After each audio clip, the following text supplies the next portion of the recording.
BFM Business, Intégral Bourse, jusqu'à 18h, la bourse en temps réel. Marc Daguerre, bonjour. Des marchés européens en baisse donc depuis l'ouverture ce matin, c'est le rouge partout. Alors, je viens de faire un point détaillé sur fond notamment de ces tensions commerciales entre les États-Unis et la Chine. Les annonces de surtaxes de part et d'autre vendredi dernier, les marchés continuent d'en souffrir en ce début de semaine, Marc. Oui, bonjour Pauline. En effet, les marchés depuis vendredi ont entamé une nouvelle phase de correction. Est-ce que c'est véritablement un événement nouveau? Pas tout à fait. On a déjà eu précédemment ces mêmes tensions commerciales en fait finalement. On est toujours soumis aux turpitudes de Donald Trump et de ces agissements qui sont assez incontrôlables finalement, puisqu'il peut passer du noir au blanc très rapidement. Je pense que si l'on reste ensemble sur ce sujet-là, les marchés ont déjà prouvé qu'ils pouvaient endiguer ce genre de nouvelles. Comme ils ont prouvé qu'ils pouvaient résister à d'autres nouvelles d'une importance encore plus, peut-être un peu plus forte. Maintenant, la question que nous on se pose en termes d'analyse technique, c'est est-ce que cette correction ne vient pas peut-être empêcher dans un premier temps à court terme certaines résistances qui étaient importantes d'être franchies sur les indices majeurs. C'est-à-dire, détailler un petit peu ce que vous craignez à ce niveau-là particulièrement, Marc. C'est-à-dire qu'il y a plusieurs choses. D'abord, on a eu un début d'année 2018 assez tendu. On a eu la question des taux, on a eu la question de l'inflation, on a eu des marchés américains qui se sont violemment retournés une première fois avant d'essayer de se ressaisir, puis qui se sont violemment retournés une seconde fois, justement, suite aux premières tensions commerciales qu'il y a eu entre les États-Unis et la Chine. Ouais. Maintenant, qu'est-ce qui s'est passé? Il y a certains indices, par exemple, comme le Nasdaq, qui sont revenus sur des plus hauts, ce qu'on appelle nous des plus hauts, c'est-à-dire qui ont dépassé leur précédent sommet. Et on a d'autres indices, comme le S&P et le Dow Jones, qui, eux, n'ont pas parvenu à dépasser ces niveaux-là. Ça voudrait dire que en Europe, c'est la même chose. En Europe, les marchés ont... alors que le CAC avait jusqu'à il y a encore quelques semaines surperformé la plupart des indices internationaux en dehors du Nasdaq, le CAC est revenu maintenant un petit peu en dessous avec une correction un peu plus affirmée.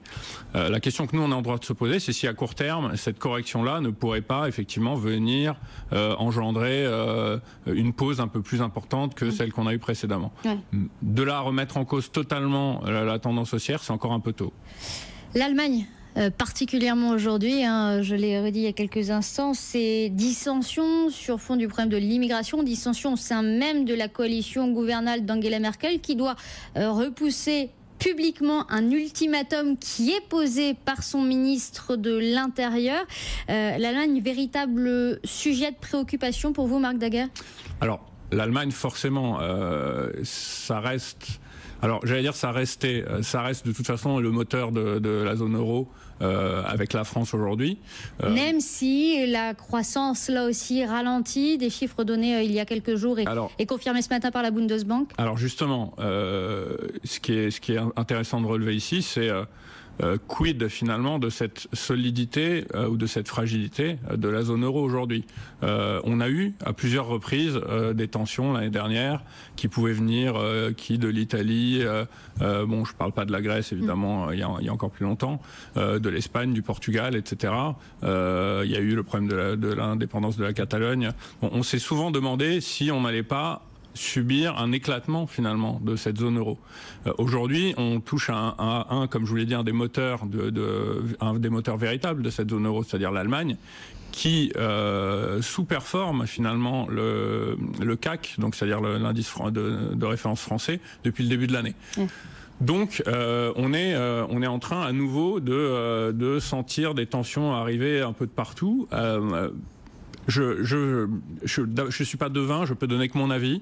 Je pense pas aujourd'hui qu'on puisse arriver à cet éclatement que tout le monde craint finalement.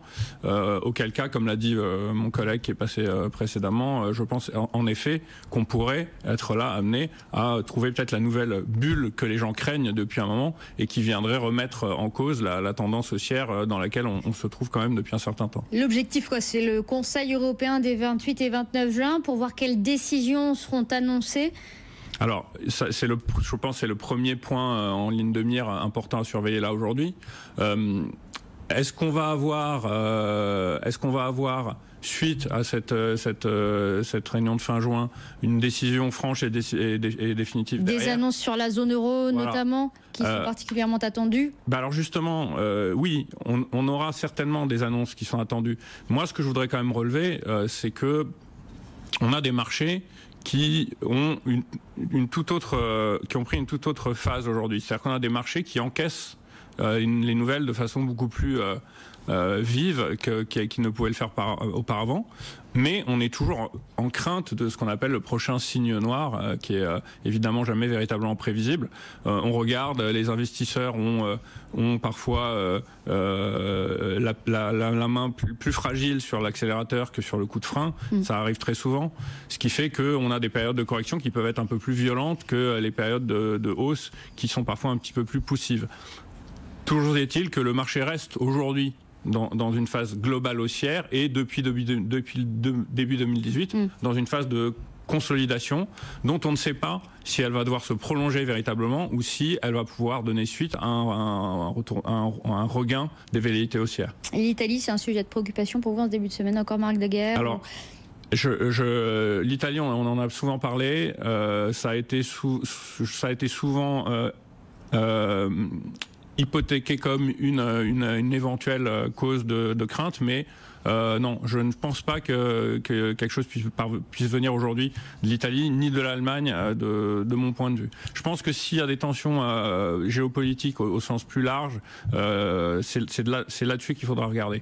Mais la zone euro je pense que la zone euro trouvera toujours le moyen de se maintenir et au contraire de solidifier sa pérennité. Et Donald Trump qui continue de s'exprimer et de faire ces déclarations dont vous parliez il y a quelques minutes. Les États-Unis ne veulent pas faire la même erreur que l'Europe, dit le président américain concernant l'immigration. Il continue sur sa lancée, le président américain. Oui. Alors le président américain, il continuera sur sa lancée quoi qu'il arrive. Et le souci, c'est que sa lancée n'est pas unidirectionnelle en fait. Il peut très bien passer comme je vous l'ai dit tout à l'heure, dire rouge un jour et vert le lendemain. Je pense que, en revanche, ce qui est sûr, c'est que tant qu'on aura un Donald Trump qui va être capable, même parfois par un simple tweet, de venir secouer un petit peu les marchés, on aura cette crainte, cette volatilité qui va faire que on peut pas aujourd'hui gérer à long terme ou trader même à plus court terme avec la même aisance qu'on pourrait le faire dans un marché un petit peu plus détendu. Donald Trump, l'élément perturbateur pour les investisseurs, Marc Daguerre. Oui, je pense qu'actuellement, on peut dire que pas mal de choses tournent autour de la politique de Donald Trump. Maintenant, on a d'autres sujets de préoccupation. Vous l'avez dit vous-même, il y a des tensions en zone euro. Ça peut être parfois le pétrole. Mais pour l'instant, aujourd'hui, nous, les drivers qu'on surveille du plus près, c'est effectivement quelles vont être les nouvelles turpitudes du président américain et quelles vont être en face les politiques des banques centrales, que ce soit la Fed aux États-Unis ou la BCE en Europe. En fait. Symposium de Sintra là, au Portugal à partir de ce soir à l'initiative de la Banque Centrale Européenne. Seront présents les Japonais, sera présent Jérôme Powell pour la Fed. Vous attendez quelque chose là-dessus, Marc Daguerre? Oui, c'est sûr qu'on va surveiller quand même un petit peu de près ce qui va être dit. Il ne faut pas non plus avoir le réflexe de s'affoler un peu trop tôt, comme là, sur les 2 derniers jours, les marchés ont repris une petite douche froide. Il ne faut pas oublier qu'on avait fait suite à, je crois, 7 ou 8 semaines de hausse, ce qu'on n'avait pas vu depuis très longtemps. Attendons effectivement de voir ce qui va être dit ce soir. Et réagissons demain. Souvent, les mardis sont des journées assez intéressantes dans la semaine en termes d'analyse technique. Surtout après ce type de rendez-vous. Donc le Portugal, on suivra ce soir la réunion de Sintra. Le pétrole, vous l'avez évoqué, réunion en fin de semaine du cartel de l'OPEP, plus d'autres pays producteurs comme la Russie. Pas mal de sujets se posent à ce niveau-là. Le baril de Brent, là, qui est autour de $74, $74,37. Marc Daguerre, vous attendez quoi? Il y a Bloomberg qui dit que finalement la hausse de production serait moindre que ce qui avait pu être évoqué. Oui. Alors le dollar, le pétrole a très nettement monté là sur les derniers mois.